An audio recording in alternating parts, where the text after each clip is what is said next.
ওকে, আমরা তাহলে আজকে পড়াচ্ছি হৃৎপিণ্ডের যত কথা থেকে রক্তের সাধারণ কাজ কথাটা থেকে। এর আগে আমরা এতটুকু পর্যন্ত পড়ে ফেলছিলাম। তোমরা অবশ্যই এই কাজটা করে ফেলবা। লোহিত কণিকা, শ্বেত কণিকা এবং অনুচক্রিকার মধ্যে পার্থক্য, এটা কিন্তু পরীক্ষায় প্রায় সময়ই আসে। ঠিক আছে, এগুলো তোমরা অবশ্যই অবশ্যই পড়ে ফেলবা। এখন আমরা আজকে রক্তের সাধারণ কাজগুলো পড়বো। যারা পরে ক্লাসটার রেকর্ড থেকে করবে তোমরা অবশ্যই আহ মানে ভালো মতো ভিডিওটা দেখবা এবং হোমওয়ার্ক করে ফেলবা। ওকে, দেখো, প্রথম কাজ শ্বাসকার্য। রক্ত অক্সিজেনকে ফুসফুস থেকে টিস্যু কোষে এবং টিস্যু কোষ থেকে কার্বন ডাই অক্সাইড কে ফুসফুসে পরিবহন করে। ওই যে তোমরা পড়ছিলে না, আমাদের টিস্যু থেকে যে কার্বন ডাই অক্সাইড গুলো উৎপন্ন হয় সেগুলো সে কোথায় নিয়ে যায়? ফুসফুসে। সেখানে সে তৈরি করে কি বাইকার্বনেট, মনে আছে হয়তো তোমাদের। এবং ফুসফুস থেকে অক্সিজেন যুক্ত রক্তগুলো হিমোগ্লোবিন রূপে কোথায় নিয়ে যায়? টিস্যুর মধ্যে নিয়ে যায়। ঠিক আছে, লোহিত কোষ ও রক্তরস প্রধানত এই কাজটি করে। লোহিত কোষ কি কাজ করছিল মনে আছে? হিমোগ্লোবিন তৈরি করছিল। হিমোগ্লোবিনের কারণে রক্তটা কি লাল হয়েছিল? এই হয় লোহিত কোষ প্রকৃতপক্ষে হিমোগ্লোবিন ভর্তি চ্যাপ্টা আকৃতির ভাসমান ব্যাগ। এই কারণে লোহিত কোষ অধিক পরিমাণ অক্সিজেন পরিবহন করতে পারে। ঠিক আছে, এটা আমরা ওখানে পড়ছিলাম। তো এই শ্বাসকার্যতে রক্তের অনেক বেশি কি কাজ আছে। কাজটা তাহলে কি বলো? আহ ফুসফুস থেকে, আমাদের ফুসফুসে আসে হচ্ছে অক্সিজেন যুক্ত রক্ত। আমাদের এটা ফুসফুস। ফুসফুস থেকে অক্সিজেন যুক্ত রক্তকে সে কি করে? বাইরে পাঠা দেয়, টিস্যুর মধ্যে পাঠা দেয়। আবার টিস্যু থেকে কার্বন ডাই অক্সাইড যুক্ত রক্ত সে কি করে? ফুসফুসের মধ্যে নিয়ে আসে। হুম। এরপরে হরমোন পরিবহন। অন্তঃক্ষরা গ্রন্থি থেকে নিঃসৃত হরমোন দেহের বিভিন্ন অংশে পরিবহন করা হচ্ছে কি রক্ত। রক্তের মাধ্যমে অন্তঃক্ষরা গ্রন্থি থেকে, আমাদের দুই ধরনের গ্রন্থি আছে, একটা হচ্ছে অন্তঃক্ষরা গ্রন্থি আর একটা হচ্ছে কি বহিঃক্ষরা গ্রন্থি। এই অন্তঃক্ষরা গ্রন্থি থেকে নিঃসৃত হরমোন দেহের বিভিন্ন অংশে পরিবহন করা হচ্ছে কি এই রক্ত। খাদ্য সার পরিবহন। দেহের সঞ্চয় ভান্ডার থেকে এবং পরিপাকৃত খাদ্য সার দেহের টিস্যু কোষগুলোতে কি করে? বহন করে। আমাদের দেহের যে জায়গায় খাদ্য সারগুলো সঞ্চিত হয়, ওই সঞ্চয় ভান্ডার এবং পরিপাক হওয়ার পরে যে খাদ্য সারগুলো থাকে সেগুলোকে দেহের টিস্যু কোষগুলোতে বহন করে। সোজা কথা, খাদ্য সার বহন করে। আমাদের এই কিওয়ার্ড গুলো মনে রাখতে হবে। শ্বাসকার্য সাহায্য করে, হরমোন পরিবহন করে। তোমাদেরকে ওই দিন একটু করে আইডিয়া দিচ্ছিলাম হরমোনটা কি, তোমাদের একটু করে সেদিন আইডিয়া দিচ্ছিলাম। আমাদের অনেক ধরনের হরমোন আছে। একটা এই হরমোনগুলোর মধ্যে আছে অন্তঃক্ষরা গ্রন্থি, তারপর হচ্ছে বহিঃক্ষরা গ্রন্থি। এই গ্রন্থিগুলো থেকে যে হরমোনগুলো নিঃসৃত হয় সেগুলোকে কি রক্তই কি করে এক জায়গা থেকে আরেক জায়গায় নিয়ে যায়। ওকে, এরপরে বর্জ্য পরিবহন। নাইট্রোজেন ঘটিত বর্জ্য পদার্থগুলো কিডনি বা বৃক্ক পরিবহন করে। যে রেচন পদার্থগুলো আছে নাইট্রোজেন মিশ্রিত, যে বর্জ্য পদার্থগুলো আছে সেগুলোকে কি করে? কিডনি বা বৃক্কে পরিবহন করে কি রক্তের মাধ্যমে। আমাদের শরীরের অপ্রয়োজনীয় অংশগুলো কোথায় যায়? বৃক্ষে যায়। কার মাধ্যমে? রক্তের মাধ্যমে। ওকে, উষ্ণতা নিয়ন্ত্রণ। দেহের তাপমাত্রা নিয়ন্ত্রণ। অনেক গরম লাগে, গরম লাগাটাকে সে কি করে? মিনিমাইজ করার চেষ্টা করে। আবার অনেকের বেশি ঠান্ডা লাগে, সে বেশি ঠান্ডা লাগাটাও মিনিমাইজ করে হচ্ছে কি এই রক্তের মাধ্যমে এটা কি হয়? নিয়ন্ত্রিত হয়। ওকে, এরপরে রোগ প্রতিরোধ। দেহে রোগ জীবাণু প্রবেশ করলে মনোসাইট ও নিউট্রোফিল জাতীয় শ্বেতকোষ ফ্যাগোসাইটোসিস প্রক্রিয়ায় জীবাণুকে হ্রাস করে ধ্বংস করে। লিম্ফোসাইট জাতীয় শ্বেতকোষ অ্যান্টিবডি গঠন করে দেহের বিভিন্ন জীবাণুকে ধ্বংস করে এবং বাইরের জীবাণু থেকে আক্রমণকে প্রতিহত করে। মানে আমরা পড়ছিলাম না শ্বেত রক্ত কণিকা? আমাদের শ্বেত রক্ত কণিকাকে কি বলা হয়? দেহের প্রহরী বলা হয়। ওখান থেকে জিনিসটা আসছিল। দেহে রোগ জীবাণু যদি কোনো কারণে যদি প্রবেশ করে ফেলে বিভিন্ন ভাবে, খাবারের মাধ্যমে বা আমাদের হাতের মাধ্যমে, যদি কোনোভাবে যদি রোগ জীবাণু দেহে যদি প্রবেশ করে যায়, এই রোগ জীবাণুগুলোকে মনোসাইট ও নিউট্রোফিল জাতীয় শ্বেত রক্তকণিকা বা শ্বেত কোষগুলো ফ্যাগোসাইটিস পদ্ধতিতে কি করে? জীবাণুগুলোকে হ্রাস করে ফেলে, ধ্বংস করে ফেলে। এবং লিম্ফোসাইট জাতীয় শ্বেতকোষগুলো অ্যান্টিবডি, মানে ওইটার অ্যান্টিবডি মানে কি? ওই জীবাণুর মানে বিরুদ্ধে অ্যান্টি, মানে কি? বিরুদ্ধ একটা মানে পরিবেশ তৈরি করে। অ্যান্টিবডি গঠন করে দেহের বিভিন্ন জীবাণুকে ধ্বংস করে এবং বাইরের থেকে জীবাণুর আক্রমণকে প্রতিহত করে। ঠিক আছে, বাইরের জীবাণু থেকে কি প্রতিহত করে হচ্ছে কি আমাদের এই রক্তটা, স্পেশালি এটা শ্বেত রক্তকণিকার কথা বলছে। তাহলে আমরা এখানে এখন টোটাল 6টা জিনিস পড়লাম। সেটা হচ্ছে কি শ্বাসকার্যে সাহায্য করে, হরমোন পরিবহন করে, খাদ্য সার পরিবহন। জাস্ট তুমি এই কিওয়ার্ড গুলো মনে রাখবা, দেন পরীক্ষার খাতায় মানে কয়েকটা একটা দুটা লাইন বাড়াই লিখবা আর কি ওই নিয়মে। ঠিক আছে, শ্বাসকার্য, হরমোন পরিবহন, খাদ্য সার পরিবহন, বর্জ্য পরিবহন, উষ্ণতা নিয়ন্ত্রণ, রোগ প্রতিরোধ। এই কিওয়ার্ড গুলো তুমি জাস্ট মনে রাখবা, তাহলেই হবে। ঠিক আছে, এরপরে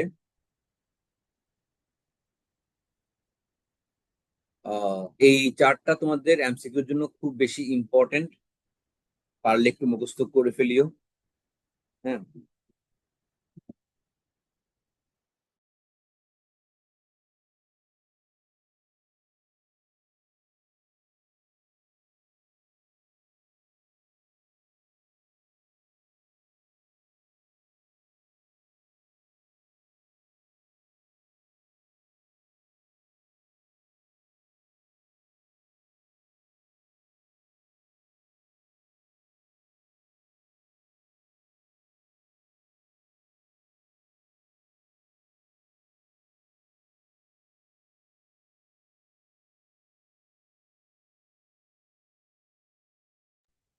ওকে, দেখো, প্রাপ্তবয়স্ক সুস্থ মানুষের রক্তের বিভিন্ন উপাদানের স্বাভাবিক মান লোহিত রক্তকোষ পুরুষের থাকে প্রতি ঘন মিলিলিটারে 4.5 থেকে 5.5।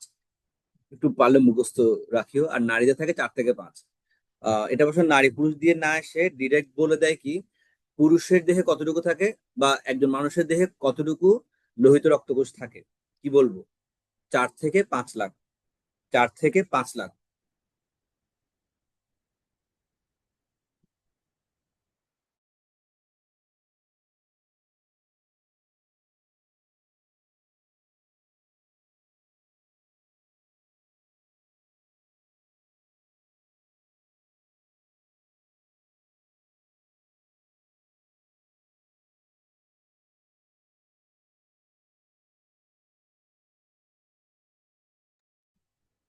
এরপর শ্বেতকোষ, আহ লাগবে না, একটু মনে রাখাটা টাফ তোমাদের জন্য। হিমোগ্লোবিন, এই দুটো জিনিস বেশি আসে হচ্ছে লোহিত রক্ত কোষটা।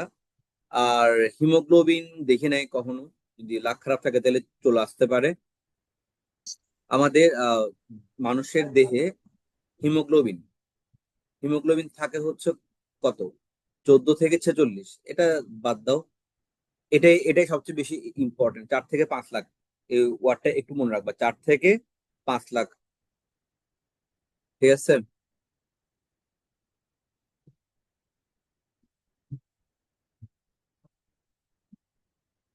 আর গুলো লাগবে। ওকে, রক্ত উপাদানের অস্বাভাবিক অবস্থা, মানুষের রক্তের বিভিন্ন উপাদানের তারতম্য ঘটলে যে অবস্থা সৃষ্টি হয় তাকে রক্তের অস্বাভাবিক অবস্থা বলা হয়। যেমন পলিসাইথিমিয়া, হিমোগ্লোবিনের মাত্রা বা রক্তের সঙ্গে স্বাভাবিক তুলনায় অত্যধিক বৃদ্ধি পাওয়া, এনিমিয়া, রক্ত স্বল্পতা। আসে না এগুলো, এটা এটা একটু করে দেখবে, লিউকেমিয়া। এগুলো হচ্ছে প্রশ্ন বেশি কঠিন করলে তখন আসে আর কি, মানে এগুলো অতটা ইম্পর্টেন্ট না। তারপর বেশি আসে হচ্ছে এটা, এটা ইম্পর্টেন্ট। থ্যালাসেমিয়া, এটা ইম্পর্টেন্ট। ঠিক আছে, লিউকেমিয়া, নিউমোনিয়া, প্লেগ, কলেরা প্রভৃতি রোগে শ্বেতকোষের সংখ্যা বেড়ে যায়। ঠিক আছে, কিন্তু যদি শ্বেতকোষের সংখ্যা সব সেসবের চাইতেও অত্যধিক হারে বেড়ে যায়, কিন্তু শ্বেতকোষের সংখ্যা সেসবের চাইতেও অত্যধিক হারে বেড়ে যায়, তাহলে তাকে লিউকেমিয়া বা ব্লাড ক্যান্সার বলে। লিউকেমিয়ার বেশ কিছু ধরন রয়েছে যেগুলো অনেকাংশে নিরাময়যোগ্য। বোঝার চেষ্টা করো, নিউমোনিয়া, প্লেগ, কলেরা প্রভৃতি রোগে শ্বেতকোষের সংখ্যাটা কি বেড়ে যায়। কিন্তু যদি শ্বেতকোষের সংখ্যা সেসবের চাইতেও অত্যধিক হারে বেড়ে যায়, মানে এমনিতেই এই ধরনের রোগ থাকলে, কি রোগ, নিউমোনিয়া, প্লেগ, কলেরা, এই 3টা রোগ থাকলে শ্বেতকোষের সংখ্যা বেড়ে যায়। তোমরা তো পড়ছিলা লাস্ট ক্লাসও, তোমাদেরকে বলছিলাম যে আমাদের দেহে যদি কোনো কারণে আমাদের দেহে যদি কোনো কারণে কোনো আহ, রোগ জীবাণু যদি চলে আসে, অটোমেটিক সেতক কণিকা এগুলো কি বেড়ে যায়। হ্যালো।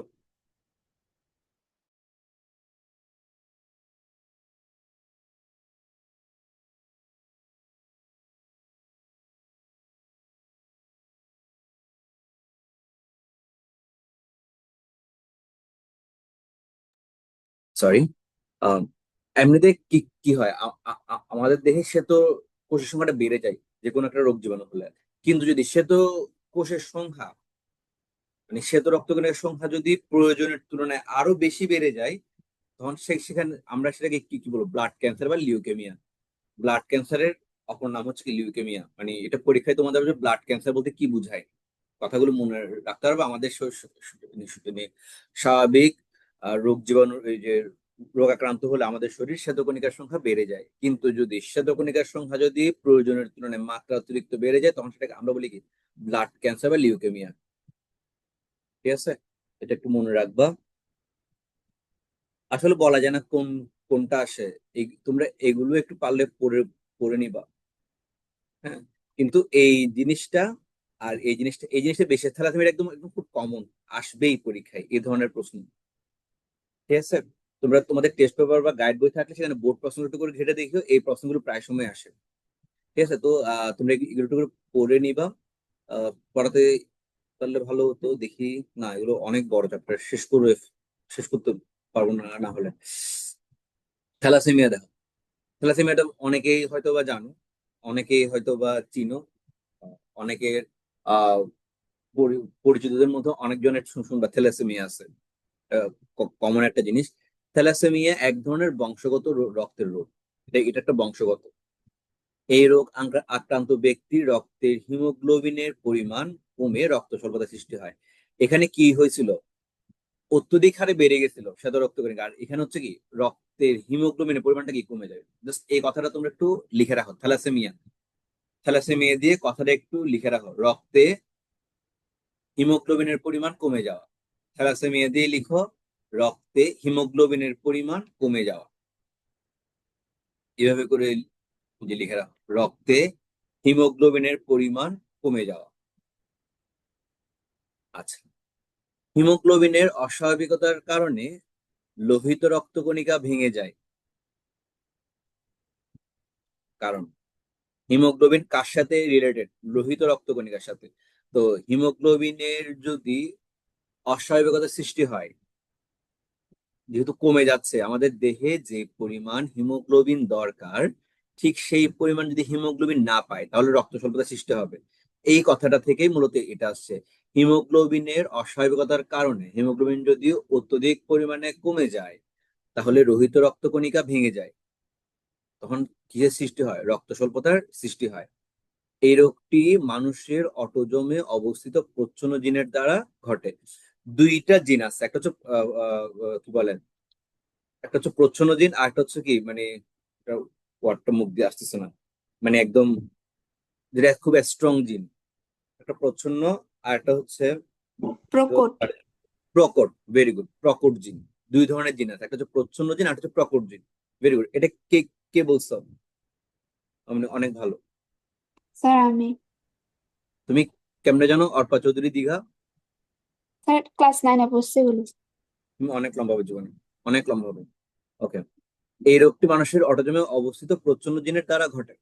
যখন মাতা পিতা উভয়েরই অটোজোমে এই জিনটি প্রচ্ছন্ন অবস্থায় থাকে, মানে হালকা অবস্থায় থাকে, তখন তাদের সন্তানের মধ্যে প্রচ্ছন্ন জিন দুটি একত্রিত হয়ে এই রোগের প্রকাশ ঘটে। সাধারণত শিশু অবস্থায় থ্যালাসেমিয়া রোগটি শনাক্ত হয়।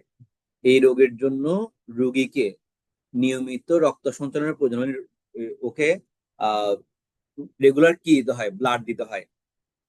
হ্যাঁ, থ্যালাসেমিয়ার রোগীদের একটাই চিকিৎসা, রেগুলার কি ব্লাড চেঞ্জ করা। তবে অনেক ক্ষেত্রে দেখা যায় বয়স বৃদ্ধির সাথে সাথে এটা কি সলভ হয়ে যায়, রক্ত স্বল্পতার হারটা কি কমে যায়। এই রোগে আয়রন বা লৌহযুক্ত খাবার খেয়ে বেশি উপকার হয় না, বরং জটিলতা বাড়তে পারে। নিয়মিত রক্ত সঞ্চালন ও অন্যান্য চিকিৎসা করালে অনেক রোগী অল্প বয়সে কি আহ, ওই নিয়মিত রক্ত সঞ্চালন ও অন্যান্য চিকিৎসা করালেও অনেক রোগী অল্প বয়সে কি মারা যায়। ঠিক আছে, থ্যালাসেমিয়া এটা খুবই কমন একটা রোগ, বাংলাদেশে অনেকেরই এই রোগটা আছে। তাহলে আমরা মেইন কথা কি বুঝলাম, থ্যালাসেমিয়া এই রোগটাতে কি হয়, হিমোগ্লোবিনের পরিমাণ অনেক বেশি কমে যায়। হিমোগ্লোবিন যদি কমে যায় তাহলে কি সৃষ্টি হবে, রক্ত স্বল্পতা সৃষ্টি হবে। এই রক্ত স্বল্পতা সৃষ্টি হওয়ার কারণে মানে শরীরে বিভিন্ন ধরনের কি আমাদের অসুবিধার সৃষ্টি হয়। হ্যাঁ, এই রোগটি মানুষের অটোজোম অবস্থা প্রচ্ছন্ন জিনের দ্বারা ঘটে। এই কিছু যে মেইন ওয়ার্ড এখানে বলতে হবে আর কি। মেইন ওয়ার্ড গুলো কি, এই ওয়ার্ড গুলো অবশ্যই লিখতে হবে। হিমোগ্লোবিনের পরিমাণ কমে যায়, রক্ত স্বল্পতা সৃষ্টি হয়, এই ওয়ার্ড গুলো অবশ্যই লিখতে হবে, না হলে তুমি নাম্বার পাবা না। হ্যাঁ, মনে করো এটা তোমাকে 2 নাম্বার দিবে, হ্যাঁ, বা 3 নাম্বারের জন্য যদি দেয়, তাহলে তোমাকে অবশ্যই সবগুলো ওয়ার্ড আনতে হবে। কি কি, এটা একটা বংশগত রোগ, হিমোগ্লোবিনের পরিমাণ কমে যায়, রক্ত স্বল্পতা সৃষ্টি হয়, এগুলো লিখতে হবে। অটোজোমে অবস্থিত প্রচ্ছন্ন জিনের দ্বারা ঘটে। এই রোগটি মানুষের অটোজোমে অবস্থিত প্রচ্ছন্ন জিনের দ্বারা ঘটে, এগুলো লিখতে হবে। যখন মাতা ও পিতা উভয়ের অটোজোমে এই জিনটি প্রচ্ছন্ন অবস্থায় থাকে, তখন সন্তানের মধ্যে প্রচ্ছন্ন জিন দুটি একত্রিত হয়ে এই রোগের প্রকাশ পায়। সাধারণত শিশু অবস্থায় থ্যালাসেমিয়া রোগটি শনাক্ত হয়। তারপরে হচ্ছে কি, এই প্রতিকারটির দিকে যা যা বলেন, নিয়মিত রক্ত সঞ্চালন করতে হবে। অনেক সময় কি বয়স বৃদ্ধির সাথে রক্ত সঞ্চালনের হার কমে যায়। তারপরে হচ্ছে কি, আহ আয়রন ও লোহযুক্ত খাবার খেয়েও, আয়রন বা লোহযুক্ত খাবার খেয়েও বেশি উপকার হয় না, বরং রোগীর জটিলতা কি বাড়তে পারে। কিছু কিছু ক্ষেত্রে দেখা যায় রোগী অল্প বয়সেই কি মারা যায়। যেমন এটা একটু ইম্পর্টেন্ট, খুব বেশি ইম্পর্টেন্ট, এটা আসবে পরীক্ষায়। থ্যালাসেমিয়া এটা একদম ঠাড়া মুখস্থ করে ফেলবা। এরপর আসো রক্তের গ্রুপ। এগুলো অবশ্য তোমাদের বায়োলজি পড়ালে খুব বেশি ভালো হতো। আহ তাও পড়াই ফেলি, যদি সুযোগ থাকে তোমাদের বায়োলজি জিনিসটা পড়াবে, কারণ তোমার তো মনে হয় ম্যাথ আর মনে হয় বাকি নাই না। ম্যাথ চ্যাপ্টার 8 দেখি আমি বুধবারের ক্লাসে হয় দিয়ে মানে করাবো, অথবা কি যে রেকর্ড দিয়ে দিব আর কি। ঠিক আছে, তবে মনে হয় অফলাইন ক্লাস করালেই ভালো হতো, বৃষ্টির মধ্যে তোমাদেরকে না এনে চাইছিলাম অনলাইন ক্লাস করাবো, জুম ক্লাস করাবো, কিন্তু অনেকের দেখি জয়েন দেয়নি। সকালে কয়েকজন মেসেজ দিছিল, ওরাও দেখি জয়েন দেয়নি। কল দিলাম, কল ঢুকছে কিন্তু কল ধরে নেই। ওকে, একজনের এন্টিজেন এবং অ্যান্টিবডি খুবই খুবই খুবই ইম্পর্টেন্ট।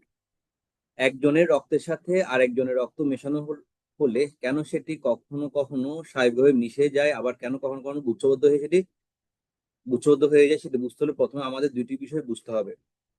একটি হচ্ছে এন্টিজেন, অন্যটি হচ্ছে অ্যান্টিবডি। এই দুইটা জিনিস খুবই ইম্পর্টেন্ট। একজনের রক্তের সাথে আরেকজনের রক্ত মেশানো হলে কেন সেটি কখনো কখনো স্বাভাবিকভাবে মিশে যায়, আবার কেন কখনো কখনো গুচ্ছবদ্ধ হয়ে যায়, সেটা বুঝতে হলে আমাদের দুটি বিষয় বুঝতে হবে। একটা হচ্ছে এন্টিজেন, একটা হচ্ছে কি অ্যান্টিবডি। মানে কখনো কখনো যেমন আমরা যখন ব্লাড দিই, ব্লাড দিলে কি হয়, কখনো কখনো কি মিশে যায়, নর্মাল ওয়েতে মিশে যায়, কিন্তু কখনো কখনো দেখা যায় কি না মিশে, এটা কি ক্লট সৃষ্টি করছে, গুচ্ছবদ্ধ হয়ে গেছে, জমাট বেঁধে গেছে। এগুলোর জন্য আমাদের কি জানতে হবে, এন্টিজেন এবং অ্যান্টিবডি, এগুলো জানতে হবে। এন্টিজেন হচ্ছে বহিরাগত কোনো বস্তু বা প্রোটিন, যেটি আমাদের রক্তে প্রবেশ করালে আমাদের শরীরের নিরাপত্তা ব্যবস্থা, ইমিউনি সিস্টেম, সেটাকে শরীরের জন্য ক্ষতিকর মনে করে তাকে প্রতিরোধ করার চেষ্টা করে। আমরা বাইরের কোনো বস্তু বা প্রোটিন যদি আমাদের রক্তে প্রবেশ করাই, সেটা যদি আমাদের ইমিউনি সিস্টেমটা যদি মনে করে যে না এটা আমাদের জন্য ক্ষতিকর, তাহলে সেখানে কি প্রতিরোধ করার একটা কি চেষ্টা করে। এন্টিজেনকে প্রতিরোধ করার জন্য আমাদের রক্তটা যেটা তৈরি করে সেটাকে বলে কি অ্যান্টিবডি। এন্টিজেন, কথাটা আবার একটু বোঝার চেষ্টা করো। এন্টিজেন হচ্ছে বহিরাগত কোনো বস্তু বা প্রোটিন।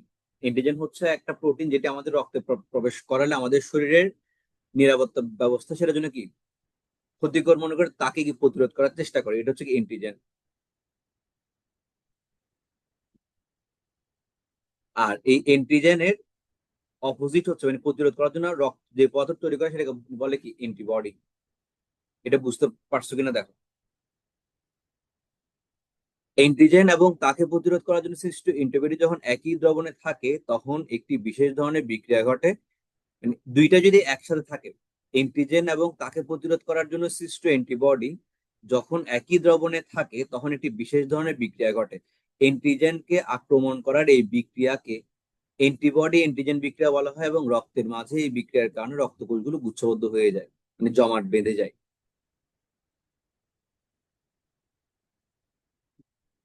1900 সালে ডক্টর কার্ল ল্যান্ডস্টেনার, এটা অনেকে ড বলে অনেকে ট বলে, ল্যান্ডস্টেনার পরীক্ষা নিরীক্ষার মাধ্যমে আবিষ্কার করেন যে বিভিন্ন মানুষের রক্তের লোহিত কোষে দুই ধরনের এন্টিজেন পাওয়া যায়। দুইটা এন্টিজেন পাওয়া যাবে লোহিত কোষের মধ্যে। তাই স্বাভাবিকভাবে এই দুটি এন্টিজেনকে প্রতিরোধ করার জন্য বিভিন্ন মানুষের সিরামে, সিরাম তো তোমরা পড়ছিলাম মনে আছে, রক্তরসের ওই জায়গায় তোমরা একটা সিরাম পড়ছিলা না? এটা কোথায় ছিল?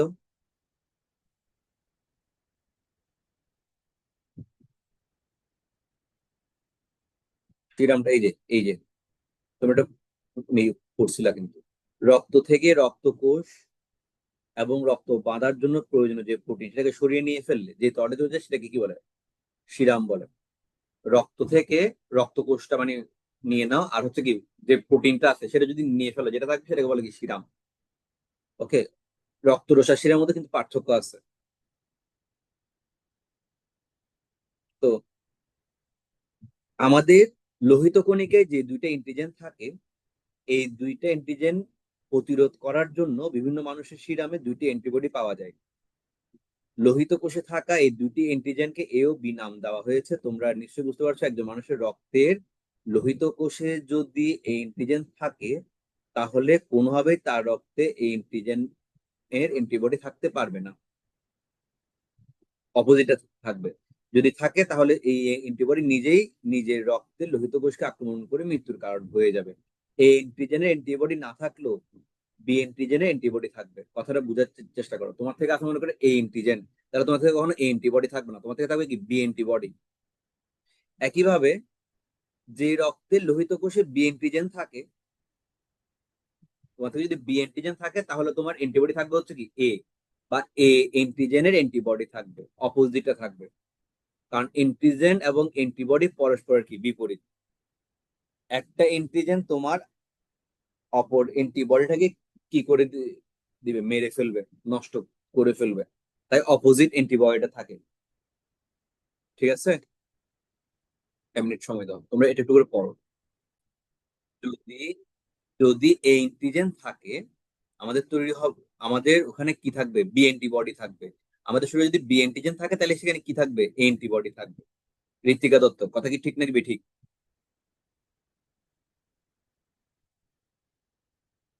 স্যার ঠিক।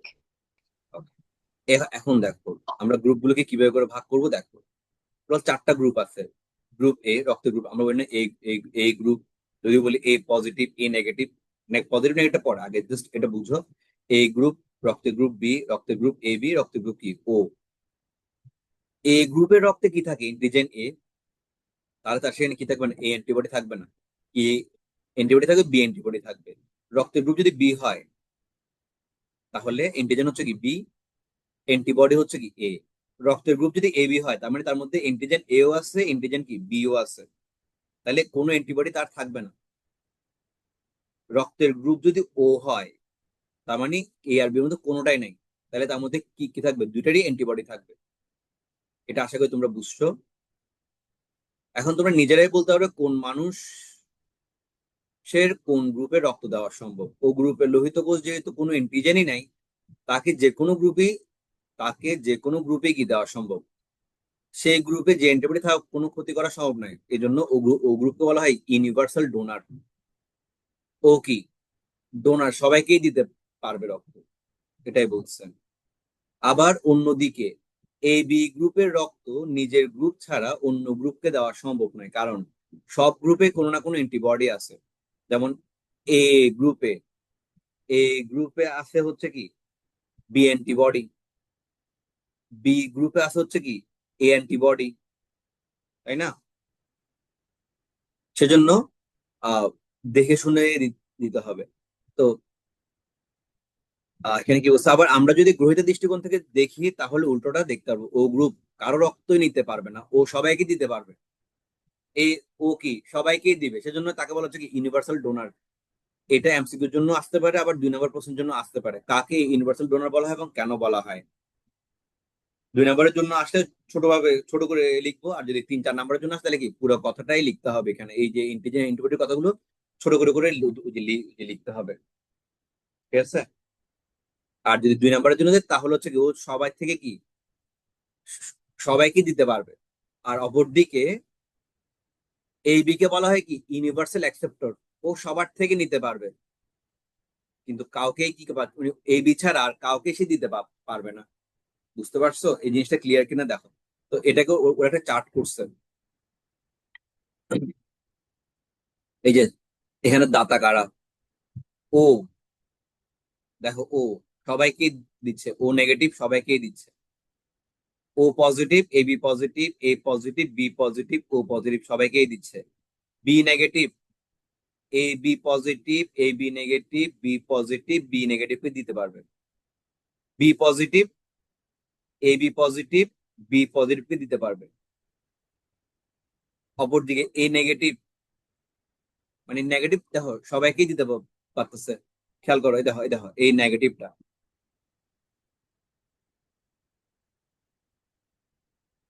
এটা কঠিন করে হচ্ছে। তোমরা শুধু এই জিনিসটা বুঝছো কিনা দেখো, ও আর এই বি এই জিনিসটা বুঝতে পারছো কিনা বলো। ও হচ্ছে কি সবাইকে দিতে পারবে, তাই তাকে বলা হচ্ছে কি ইউনিভার্সাল ডোনার। অপরদিকে এ বি হচ্ছে কি সবার থেকে নিতে পারবে, তাই এটাকে বলা হচ্ছে কি ইউনিভার্সাল অ্যাকসেপ্টর।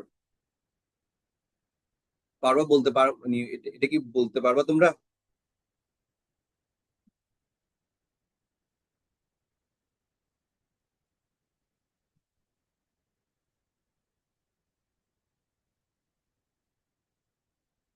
তারা তো অনেক কিছুই বাকি আছে। আচ্ছা, আমি আর এইচ ফ্যাক্টর পর্যন্ত পড়াই দিচ্ছি। তোমরা কি এন্টিজেন অ্যান্টিবডি গুলো বুঝতে পারছো? একটু সাউন্ড অন করে উনি বলো তো। Yes sir. বাকিরা বাকিরা বুঝছো এন্টিজেন অ্যান্টিবডি গুলো? Yes sir. অভিজ্ঞান বুঝছো? হ্যাঁ স্যার বুঝছি। তাহলে তো ঠিক আছে। তো আমি তো টেনশনে পড়ে গেছি তোমরা আসলে বুঝতেছো কিনা। আহ আর এইচ ফ্যাক্টরটা খুবই খুবই খুবই ইম্পর্টেন্ট, সবাই থাকলে বেশি ভালো হতো আর এইচ ফ্যাক্টরটার জন্য। তোমরা একদিন শুক্রবারে ক্লাস করতে পারলে তোমাদের বৃষ্টি ম্যামের ক্লাস দিতে পারতাম আর এইচ ফ্যাক্টরের এটার উপরে। বাট তোমরা পারবে কিনা একটু আমাকে বলিও তো, বা কোনো একদিন যদি পারো 4:30 করেও যদি সময় দিতে পারো তাহলেও দিতে পারবো। এই আর এইচ ফ্যাক্টরটা আর হৃৎপিণ্ডটা এগুলো যদি তোমাদের বুঝে দিতে পারে বৃষ্টি ম্যাম তাহলে ভালো হবে। আমার থেকে হ্যাঁ যেহেতু স্যার পারবো। বায়োলজিক্যাল টপিক তো সেই কারণে বলছি। যে কোনো একদিন 4:30 ক্লাসটা করো, বুধবার দিন তো তোমাদের পরীক্ষা থাকে তাই না? যেহেতু তোমাদের বুধবারের পরে থেকে ঈদের বন্ধ হয়ে যাবে, তোমরা একটা কাজ করো না, বুধবার দিন তোমরা যদি সুযোগ থাকে, আমি তোমাদের বৃষ্টি ম্যামের সাথে কথা বলে দেখবো 4:30 থেকে 5:30টায় এই টপিকটা একটু ক্লিয়ার করে দিবা আর কি। ঠিক আছে, এখানে যে টপিক গুলো আছে আর এইচ ফ্যাক্টরের আর হচ্ছে হৃৎপিণ্ডের যেগুলো টপিক আছে এগুলো তোমাদেরকে একটু ক্লিয়ার করে দিবে, স্পেশালি আর স্যার এইচ ফ্যাক্টর। অনলাইনে? অনলাইনে, অফলাইনে হলে অফলাইনেও দিতে পারছি, হ্যাঁ সমস্যা সকালে নেই। দেন। সকালে, আপ- বুধবারে। সকাল সকাল হলে তো সবাই পারে না, ওটাই সমস্যা। না ওই যা বন্ধ তো। যেমন বন্ধ ঠিক আছে, অফলাইনে। তারপরেও তো স্যার অনেকেই। বন্ধ তো সবকিছু। হুম, ওই টাইমে কি আছে?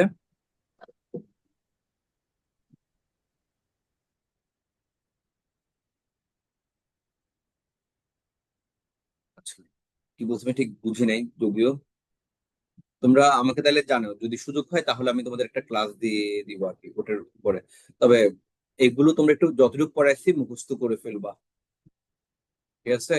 যতটুকু পড়াইছি একটু তোমরা মুখস্থ করে ফেলবা, তাহলে ভালো হয়। সকালে অনলাইন ক্লাস দিতে পারবো না, এই টাইমে হলে দেওয়া যাবে 9টা থেকে 10টা হলে তোমাদের 20 টাইম ক্লাস নিতে পারবে, কিন্তু সেক্ষেত্রে সবাই জয়েন দিতে পারছে কিনা এটা হচ্ছে ইম্পর্টেন্ট, এটা একটু ইনশিওর করতে হবে। আচ্ছা, তারপরে তোমরা বাকিগুলো একটু চাইলে পড়ে নিতে পারো, এই যে ডায়াবেটিস, বহুমূত্র, এই টপিকটা তোমাদের ওই বৃষ্টি ম্যামের জন্য রাখি। আর এখান থেকে আমি তোমাদেরকে পড়াই দিই ডায়াবেটিসটা। এগুলো তোমরা পড়লেই পারবা।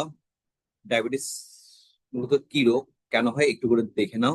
আমরা যখন কিছু খাই এটি গ্লুকোজ পরিণত হয়ে রক্তের মাঝে চলে আসে। প্যানক্রিয়াস বা অগ্নাশয় থেকে ইনসুলিন নামে এক ধরনের হরমোন নির্গত হয়, যেটি রক্তের এই গ্লুকোজকে শক্তিতে রূপান্তর করে। কথাটা একটু বোঝার চেষ্টা করো। আমরা যখন কোনো কিছু খাই সেটি কিসে পরিণত হয়? গ্লুকোজে পরিণত হয়। গ্লুকোজে পরিণত হয়ে কোথায় চলে আসে? রক্তে চলে আসে। প্যানক্রিয়াস বা অগ্নাশয় থেকে ইনসুলিন নামে এক ধরনের হরমোন নির্গত হয়, যেটি রক্তের এই গ্লুকোজকে শক্তিতে রূপান্তর করে। আমি যদি তোমাদেরকে একটা চার্ট আকারে যদি এটাকে দেখাতে যাই, এটা হবে এই ধরনের একটা প্রক্রিয়া।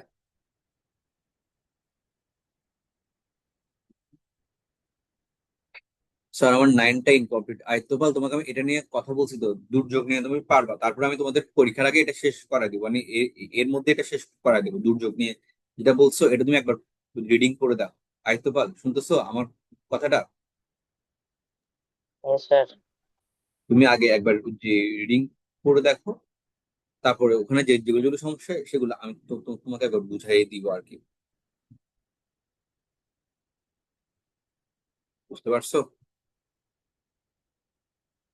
এটা তোমরা, এইটা একটা জিনিস দিয়ে দিয়ে তোমাদেরকে দেখাচ্ছি, এবং এটা ক্লিয়ার হয়ে যাবে।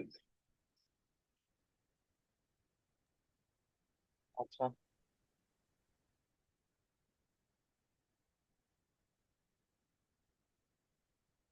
দেখ, আমরা যখন কোনো একটা খাবার খাই, আমাদের এই খাদ্যটা কিসে পরিণত হয়? গ্লুকোজে পরিণত হয়। গ্লুকোজ থেকে খাদ্যটা কোথায় চলে আসে? রক্তের মাঝে, রক্তের ভিতরে চলে আসছে। এখন অগ্নাশয় থেকে বা প্যানক্রিয়াস থেকে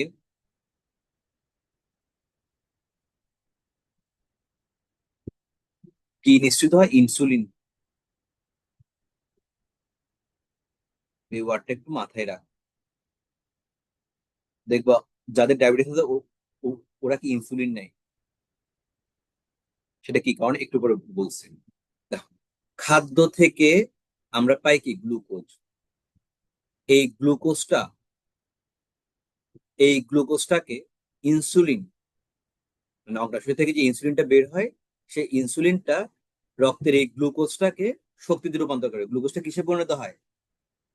শক্তিতে পরিণত হয়। আমাদের এই গ্লুকোজটা কিসে পরিণত? শক্তিতে। এখন যদি কারো ডায়াবেটিস হয়, তাহলে পেনক্রিয়াস বা অগ্নাশয় যে ইনসুলিনটা লাগবে, যে পরিমাণ ইনসুলিনটা লাগবে সেটা তৈরি করতে পারে না, কিংবা শরীর ইনসুলিনকে কি ব্যবহার করতে পারে না। যে কারণে রক্তে শুধু গ্লুকোজটা কি বাড়তেই থাকে, বাড়তেই থাকে, বাড়তে থাকে, কিন্তু শক্তি পায় না। গ্লুকোজ বাড়ে কিন্তু শক্তি বাড়ে না। কারণ খাদ্যটা, কথাটা বোঝার চেষ্টা করো, খাদ্যটা পরিণত হয় গ্লুকোজে। গ্লুকোজটাকে ইনসুলিন কি করে? শক্তিতে পরিণত করে, যেটা আমাদের দরকার, আমরা শক্তি পাই। কারণ যদি ইনসুলিন যদি ঠিকমতো কাজ না করে, এই ইনসুলিন যদি ঠিকমতো কাজ না করে, তাহলে গ্লুকোজটা কি ঠিকমতো শক্তিতে রূপান্তরিত হতে পারছে না। শক্তিতে রূপান্তরিত হতে না পারলে আমরা কি কাজ করার একটা কি যে সামর্থ্য, সেটা কি হারাই ফেলবো, সেটা পাবো না। তখন কি রক্তে গ্লুকোজের পরিমাণ বেড়ে যায়। মানুষের রক্তে গ্লুকোজের পরিমাণ থাকে হচ্ছে কত? 3.9 থেকে 5.6। গ্লুকোজ হওয়া ভালো, কিন্তু সেটাকে শক্তিতে যদি রূপান্তর করতে পারে তাহলেই ভালো। কিন্তু যদি শক্তিতে যদি রূপান্তর করতে না পারে সেটা ভালো না, এটা কালো হয়ে যায় আরো। স্বাভাবিক মাত্রা কত? 3.9 থেকে 5.6। খুবই ইম্পর্টেন্ট একটা কথা। কথায় কত? 3.9 থেকে 5.6। এটা মাথায় রাখো। ডায়াবেটিস হলে রক্তে এর পরিমাণ দীর্ঘস্থায়ীভাবে অনেক বেড়ে যায়, বাড়তেই থাকে। ডায়াবেটিস অনেকে মনে করে ছোঁয়াচে রোগ। নো, এটা ছোঁয়াচে সংক্রামক নয়। ডায়াবেটিস হৃৎপিণ্ডে রক্ত প্রবাহ রোগের উপর পরোক্ষভাবে প্রভাব বিস্তার করতে পারে। ডায়াবেটিস হৃৎপিণ্ডের রক্ত প্রবাহ রোগের উপর পরোক্ষভাবে কি প্রভাব বিস্তার করতে পারে। হৃদযন্ত্রের মধ্যে যে রক্তগুলো পরিচালিত হচ্ছে, কার্বন ডাইঅক্সাইড যুক্ত রক্ত যাচ্ছে, সেখান থেকে অক্সিজেন যুক্ত রক্ত বের হচ্ছে, এগুলোকে সে কি করে ইফেক্ট করবে। ডায়াবেটিস আক্রান্ত ব্যক্তির রক্তে শর্করার পরিমাণ বেশি থাকায় এটি দেহের বিভিন্ন অঙ্গের যেমন হৃৎপিণ্ড, কিডনি, চোখ ইত্যাদি স্বাভাবিক কাজে কি সৃষ্টি করতে পারে, বাধা সৃষ্টি করতে পারে। দেখা গেছে ডায়াবেটিস রোগীদের করোনারি হৃদরোগ হওয়ার প্রবণতা সবচেয়ে বেশি থাকে। তাহলে কথাটা মনে হয় যাদের ডায়াবেটিস আছে তাদের এই হৃৎপিণ্ড, কিডনি, চোখ এগুলোর উপর কি কি পড়তে পারে, ইফেক্ট পড়তে পারে। হ্যাঁ, ডায়াবেটিস রোগীদের করোনারি হৃদরোগ হওয়ার প্রবণতা বেশি থাকে। এটি হৃৎপিণ্ডকে কি অচল করে দেয়, রোগী কি মারাও যেতে পারে। এছাড়া দীর্ঘস্থায়ী ডায়াবেটিস রোগের রক্তচাপ বেড়ে যায়, হাই ব্লাড প্রেশার থাকে, এবং এর থেকে উচ্চ মানে মানে এটাকে বলা যায় সব রোগের কি প্রভাবক ডায়াবেটিসটাকে বলা হয়। মানে অনেক কিছুই মানে তুমি দেখো তোমাদের বয়োজ্যেষ্ঠ কোনো রোগী কাউকে যদি তুমি ডাক্তারের কাছে নিয়ে যাও, সে মানে ডাক্তার, কমন কোশ্চেন হচ্ছে কি আপনার কি ডায়াবেটিস আছে। কারণ এটা কি করে অনেকগুলো রোগের কারণ, মূল কারণ হচ্ছে কি ডায়াবেটিস। তাহলে কি দীর্ঘস্থায়ী ডায়াবেটিস রোগে রক্তচাপ বেড়ে যায় এবং এর থেকে উচ্চ রক্তচাপ বা হাইপারটেনশন হয়। উচ্চ রক্তচাপ করোনারি হৃদরোগের পূর্ব লক্ষণ। ডায়াবেটিস রোগীদের রক্ত শর্করার মাত্রা দীর্ঘদিন অনিয়ন্ত্রিত থাকলে তাদের করোনারি হৃদরোগ আক্রান্ত আশঙ্কা খুবই বেশি থাকে। এই জন্য বলে কি আপনি ডায়াবেটিস কন্ট্রোলে রাখেন, রেগুলার হাঁটাচলা আপনি করেন, প্রয়োজন ইনসুলিন নেন। শর্করার মাত্রার সঙ্গে কোনো সম্পর্ক নেই এমন ধরনের ডায়াবেটিসও আছে। আচ্ছা, যাই হোক, এটা লাগবে না। মেইন কথা হচ্ছে এখান থেকে এখানে, মেইন কথা হচ্ছে ওইটা। তোমরা এই জিনিসটা বুঝতে পারছো কিনা দেখো ভালো করে। তাহলে আমরা কি বলবো, আমরা যখন কোনো একটা খাবার খাই, খাবারটা আমাদের শরীরে গ্লুকোজ হয়ে রক্তের মধ্যে চলে আসে। এখন অগ্নাশয় বা প্যানক্রিয়াস থেকে ইনসুলিনটা এই গ্লুকোজের সাথে বিক্রিয়া করে গ্লুকোজটাকে কিসে পরিণত করে, শক্তি দেয়। এটা হচ্ছে মেইন জিনিস, এটা একটু খাতায় লিখে নিও। এখন যদি কোনো কারণে যদি ইনসুলিন ঠিক মতো উৎপন্ন হতে না পারে, তাহলে গ্লুকোজ গুলো জমতে থাকবে, সেখান থেকে শক্তি উৎপন্ন হবে না। গ্লুকোজের মাত্রা যদি বেড়ে যায় তখন কি সেটাকে বলে কি ডায়াবেটিস হওয়া। ডায়াবেটিস হলে কি হয়, হৃৎপিণ্ড, কিডনি এবং চোখের কি ক্ষতি হয়। হ্যাঁ, কি হতে পারে, করোনারি হৃৎপিণ্ড, করোনারি হৃদরোগ হতে পারে। এইগুলো ইম্পর্টেন্ট। কোন ব্যক্তি ডায়াবেটিস হওয়ার আশঙ্কা বেশি, যাদের বংশে ডায়াবেটিস আছে, যাদের ওজন বেশি, যারা ব্যায়াম ও শারীরিক কোনো কাজ করে না, একদম কোনো কাজই করে না, ঘরে সারাদিন বসে থাকবে, সারাদিন বসে বসে ঘুমাবে, হ্যাঁ, ভাতটা রান্না করবে না, পানিটাও এনে খাবে না, হ্যাঁ, এদের হচ্ছে কি বেশি হয়, মানে যে শারীরিক পরিশ্রম করে না। এরকম ওই যে মানুষজন অনেক অনেক আছে না, আমি শারীরিক পরিশ্রম করি, অনেক বলে, মানে মুখে বলবে আমি তো অনেক পরিশ্রম করি সারাদিন, মানে সবাই বলে আমি অনেক পরিশ্রম করি, কিন্তু কাজের কাজ কিছুই করে না, পরিশ্রম খুবই কম করে। হ্যাঁ, নামকো আসতে অনেকজন দেখা যায় কি জিমে ভর্তি হয়, 2 দিন যায়, 3 দিন যায়, 4 দিন দিন থেকে আবার কি যায় না। হ্যাঁ, এরকম। তারপর দীর্ঘদিন যারা অ্যাস্টেরয়েড জাতীয় ওষুধ সেবন করে, এই 4 ধরনের মানুষের ডায়াবেটিস হওয়ার সম্ভাবনা কি খুব বেশি থাকে। ডায়াবেটিস রোগের লক্ষণ, একবার খাই 3বার যাই এরকম অবস্থা, ঘন ঘন প্রস্রাব হওয়া, ঠিক আছে, খুব বেশি পিপাসা লাগে, কারণ বেশি যাচ্ছে, তাহলে অবশ্যই পানি কমে আছে, পিপাসা লাগবে, বেশি ক্ষুধা লাগে। হ্যাঁ, যথেষ্ট পরিমাণ খাওয়া সত্ত্বেও কি ওজন কমে যাওয়া, সামান্য পরিশ্রমে কি ও বেশি দুর্বল লাগছে আমার থেকে এরকম মনে হওয়া, চামড়া শুকিয়ে যাওয়া, চোখে ঝাপসা দেখা, শরীরে কোথাও ক্ষত সৃষ্টি হলে সেটা কি তাড়াতাড়ি শুকায় না। এটা একদম খুব কমন দেখা যায়, মানে ডায়াবেটিস যাদের হয় ওদের শরীরে যদি কোনো কারণে যদি ক্ষত সৃষ্টি হয় কোথাও, সেটা কি শুকাবে না, শুকাতে অনেক সময় নেই। ডায়াবেটিস রোগীর বিভিন্ন তথ্য আছে। ডায়াবেটিস রোগকে দমিয়ে রাখতে খাদ্য ভূমিকাটা খুব বেশি গুরুত্বপূর্ণ। ডায়াবেটিস রোগের জন্য ওষুধ সেবন করলেও রোগীর খাদ্য নিয়ন্ত্রণ করতেই হবে। নিয়ন্ত্রিত খাদ্য ব্যবস্থা না থাকলে ওষুধ সেবন করেও ডায়াবেটিস নিয়ন্ত্রণ করা যায় না। রোগীকে এমন খাদ্যদ্রব্য নিতে হবে যা তার ন্যূনতম ক্যালোরি চাহিদা পূরণ করবে, কিন্তু খাদ্য দ্বারা রক্ত এবং প্রস্রাবিত শর্করা বেড়ে না যায়। মানে এমন খাবার খাওয়া যাবে না যেটা কি শর্করা বেড়ে, শর্করা কিসে হয়, ভাত খেলে, বেশি ভাত খাওয়া যাবে না, ভাত কমাই দিতে হবে, মানে এই ধরনের শর্করা বাড়তে পারবে না এরকম খাবার। তো তোমাকে কি করতে হবে, খাদ্য নিয়ন্ত্রণ করতে হবে, রেগুলার ওষুধ সেবন করতে হবে, জীবন শৃঙ্খলার মধ্যে আবার কি তোমাকে নিয়ম শৃঙ্খলা গুলো আনতে হবে, সুষম খাবার খেতে হবে, নিয়মিত ব্যায়াম করতে হবে, মিষ্টি খাওয়া একদম পুরোপুরি ছেড়ে দিতে হবে, একদম খেলে শেষ ঘটনা ঘটে যাবে। এগুলো হচ্ছে কি ডায়াবেটিস রোগের লক্ষণ। এগুলো বাদে তোমাদের বাকি জিনিসগুলো তোমাদের বৃষ্টি ম্যাম পরের ক্লাসে কি বুঝাই দিবে, ঠিক আছে। তাহলে আজ আমরা এখানেই বিদায় নিচ্ছি। যারা ক্লাসটা রেকর্ড থেকে দেখে করবা তোমরা অবশ্যই এগুলো পড়ে আসবে, কিন্তু নেক্সট দিন অবশ্যই এখান থেকে পড়া জিজ্ঞেস করবো। Thank you very much, tata, bye by.